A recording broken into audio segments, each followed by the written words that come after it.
MLC అనంతబాబుగా, ముఖ్యమంత్రి జగన్విగా అందరూ చట్టానికి సమానులే. చట్టం అందరినీ శిక్షిస్తుంది. మీరు గనుక మీ చేతిలో ఉంది మీ భవిష్యత్తు. నేను మీ వయసులో ఉండగా నేను దేశం కోసం ఆలోచించాను, సమాజం కోసం ఆలోచించాను.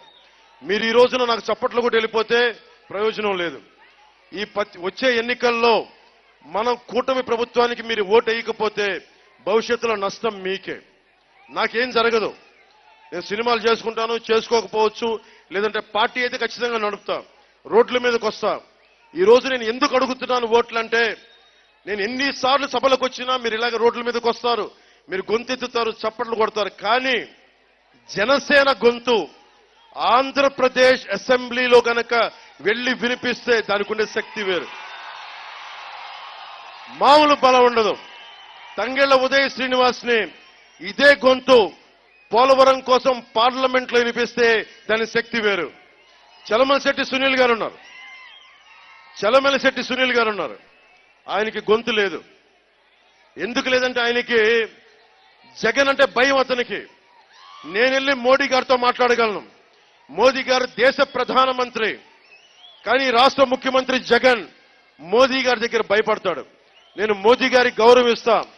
నేను కూర్చొని ఈ రోజున అలయన్స్, ఈ రోజు కూటమి ప్రభుత్వం ఉంది అంటే అది జన సైనికులు, జనసేన మద్దతుదారులు మీరు వెనక్క నిలబడి వైసీపీ ప్రభుత్వాన్ని ఎదుర్కొనే అంత దమ్ము శక్తి చేయగలిగానంటే అది మీరిచ్చిన శక్తి నాకు.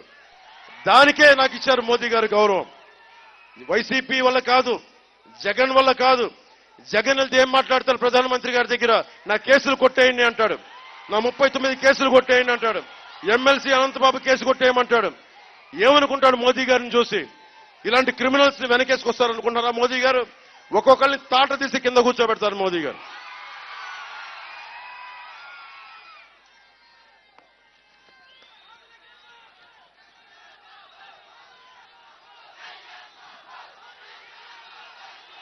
మీకు ఉపాధి అవకాశాలకు కానీ, భవిష్యత్ అవసరాలకు కానీ, తాగునీటి అవసరాలకు కానీ, రోడ్లు బాగుండాలన్నా, ఏమి చేయాలన్నా మనకి అన్ని పార్టీలు కలిసి వచ్చినాయి.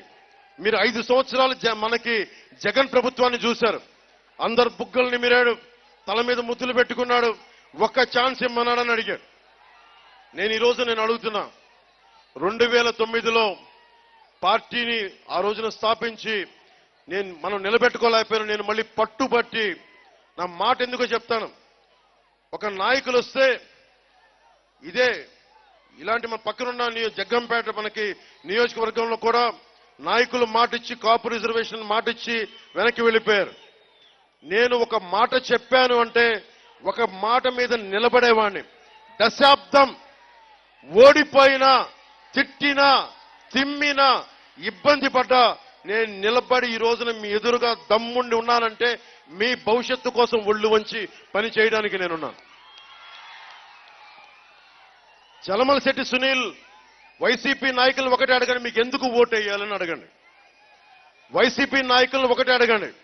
వాళ్ళు మీకు బంధువులు ఉండొచ్చు, ప్రతి మన ఎమ్మెల్యేలు కూడా బంధువులు అవ్వచ్చు, తంగెళ్ల ఉదయ శ్రీనివాస్ గారు కూడా బంధువులు అయినొచ్చు. కానీ బంధుత్వాలు వేరు, రాజకీయ పరిస్థితులు వేరు. నియోజకవర్గానికి హాని చేసేవాడు ఎవరైనా సరే, మన బంధువైనా సరే, మన రక్తమైనా సరే, మన తోబుట్టువైనా సరే నిలదీయాల్సిందే. మనకి పత్తిపాడు నియోజకవర్గానికి నిలబడని వ్యక్తుల్ని మీరు వెనకేసుకురాకండి. మా బంధువు, మాకు తెలుసు, ఇవి కాదు. మాకు పని చేసేవాడా కాదా, ఇదొక్కటే మీరు ఆలోచించాలి. సత్యప్రభ గారిని, వరాపుల సత్యప్రభ గారిని మీరు గెలిపించండి సైకిల్ గుర్తు మీదుగా. అసెంబ్లీలో ఆవిడికి మేము చేదోడు వాదోడుగా ఉంటాం. కూటమి ప్రభుత్వంలో ఏ కష్టం వచ్చినా సరే నేను ముందుండి నడిపిస్తాం. చలమలశెట్టి సునీల్ గారికి ఒకటే చెప్పండి, వస్తే డోర్ డెలివరీ చేసిన అనంతబాబుని పక్కన పెట్టుకొని నీకు ఓట్లు అడిగే హక్కు నీకు లేదు అని చెప్పండి. 34%